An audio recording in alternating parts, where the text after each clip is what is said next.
kichik bu teshik, lekin u insonning eshitishini sezilarli darajada pasaytiradi. Nog'ora pardasi teshik bemorlarimizda kuzatiladigan narsalar shu eshitishlar pasayib ketadi keskin va quloq tez oqadigan bo'lib qoladi. Va ko'proq shikoyat qilishadi, bosh og'rig'iga, bosh aylanishiga ham keyin shikoyat ham qilishadi.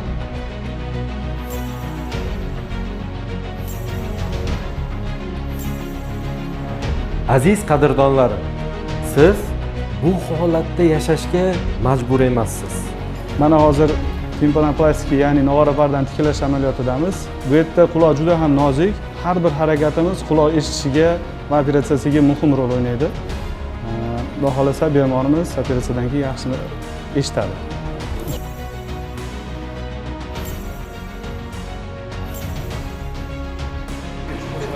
Bu operatsiyamiz bemorning eshigini tiklaydi va oqishlarini to'xtatadi.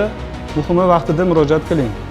Agar sizni ham shu kabi muammolar qiynayotgan bo'lsa, quyidagi raqamlarga aloqaga chiqib, qabulga yozilishingiz mumkin. Ushbu videoni shu kabi muammosi bor yaqinlaringizga yuborib qo'ying.